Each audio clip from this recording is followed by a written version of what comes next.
Apa itu keyakinan? Mari kita simak sama-sama pemaparan dari Ustadz Farhan Mauludi berikut ini. Ulama mengatakan definisi dari iman ini yang pertama adalah at-tasdiq, kepercayaan. Definisi iman yang kedua adalah tuma'ninatun nafsi wa zawalul khauf. Orang yang beriman akan yakin, akan percaya. Dan yang kedua, iman tidak sempurna jika dengan adanya musibah, jika dengan hadirnya ujian, jiwanya tidak tenang dan masih merasakan ketakutan. Jadi makna iman ini Pak, kalau kita terapkan dalam kehidupan kita, apapun musibah kita tetap tenang. Berapapun kerugian usaha kita tetap tenang. Siapapun yang akan mengancam kita tetap tenang. Berapapun isi saldo di rekening kita tetap tenang. Apapun yang akan kita butuhkan tetap tenang. Maka belum sempurna iman kita jika kita hanya percaya kepada Allah, tidak tenang ketika mendapatkan musibah dari Allah. Karena musibah ini terjadi atas izin Allah Subhanahu wa ta'ala. Siapa yang mengizinkan Bapak Ibu hadir ke tempat ini? Allah. Siapa yang memberikan kendaraannya? Allah. Siapa yang memberikan rizkinya? Allah. Siapa yang mengizinkan kehidupan kita? Allah. Karena semua Allah yang mengatur, maka tidak perlu kita khawatir Pak. Manusia diberikan logika untuk memikirkan bagaimana Allah Subhanahu wa ta'ala, bukan bagaimana memikirkan zatnya Allah Subhanahu wa ta'ala. Manusia diberikan logika agar kita berpikir Pak, kenapa Allah menciptakan kita? Tidak perlu kita memikirkan bagaimana caranya Allah memberikan kita makan. Itu ranah Allah Subhanahu wa ta'ala. Nah, kalau kita sudah paham, jamaah sekalian, kalau kita sudah meyakini apa yang sudah Allah janjikan, maka keyakinan kita kepada Allah akan diuji. Allah mengatakan dalam Al-Quran surat Al-Baqarah 214, Allah mengatakan, ataukah kamu mengira bahwa kamu akan masuk surga padahal belum datang kepadamu cobaan seperti orang-orang terdahulu sebelum kamu? Mereka ditimpa kemelaratan, penderitaan, dan diguncang, sehingga Rasulullah dan orang-orang yang beriman bersama mereka berkata, kapankah datang pertolongan Allah? Ingatlah, sungguh pertolongan Allah itu dekat.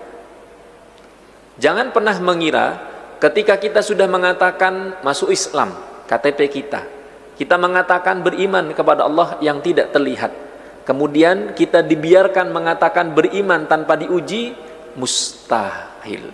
Maka jamaah sekalian yang hari ini mungkin diuji finansialnya, diuji rumah tangganya, diuji usahanya, yakinlah itu tanda bahwa Allah mencintai kita.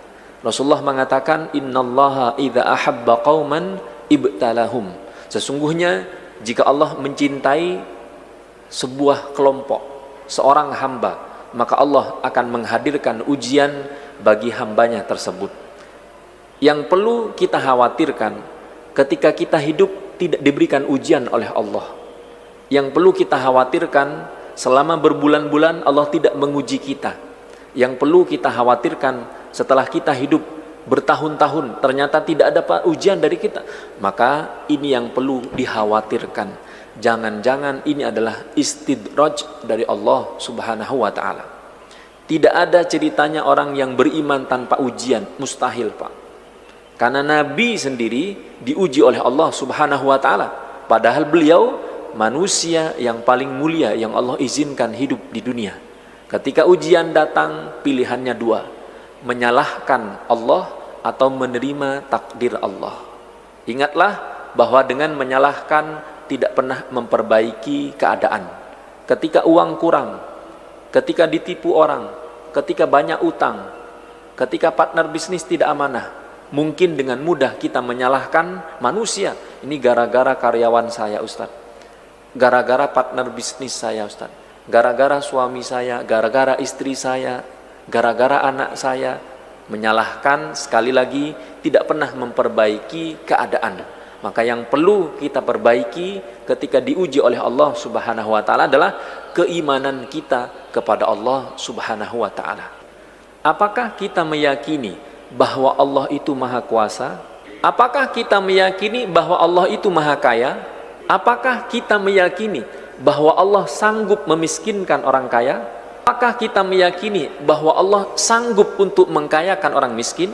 Kalau kita yakin, ada pertanyaan besar, Pak. Setelah kita bertahun-tahun menyembah Allah Subhanahu wa Ta'ala, terlahir dalam kondisi muslim, dari akil baligh sampai hari ini mungkin puluhan tahun kita bersujud kepada Allah. Tapi kalau masih ada kekhawatiran besok makan apa, bulan depan ada rizki atau tidak, permasalahan bisa selesai atau tidak, ada pertanyaan besar. Kalau kita sudah menyembah Allah yang maha kaya, tapi masih takut dengan kemiskinan, berarti ada yang salah dengan cara kita menyembah Allah Subhanahu wa Ta'ala. Contoh yang sederhana, Pak.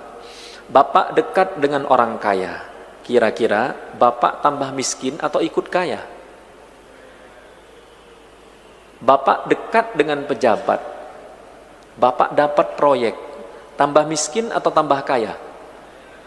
Dekat dengan orang kaya berpotensi menjadi orang kaya. Dekat dengan orang miskin berpotensi jadi orang miskin. Sekarang Bapak dekat dengan Allah Subhanahu wa Ta'ala, zat yang maha kaya, yang mustahil miskin. Pertanyaannya, orang yang dekat dengan Allah tambah miskin atau tambah kaya?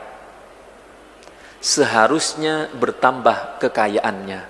Maka ada yang salah dengan keyakinan kita. Kalau selama berpuluh-puluh tahun menyembah Allah Subhanahu wa Ta'ala, sampai hari ini ada kekhawatiran takut miskin. Kenapa? Tidak mungkin, Pak. Orang kafir saja tidak pernah bersujud kepada Allah, Allah kayakan. Sekarang ada orang yang beriman 5 waktu sholat berjamaah di masjid, masih khawatir besok makan apa. Gak masuk akal, Pak. Pasti ada yang salah dengan keyakinannya. Maka hari ini kita akan belajar bagaimana kita meyakini kekayaan Allah Subhanahu wa Ta'ala. Karena manusia ini makhluk visual, menginginkan sesuatu di depan mata. Kalau tidak terlihat, tidak percaya. Tidak bisa disentuh, tidak percaya.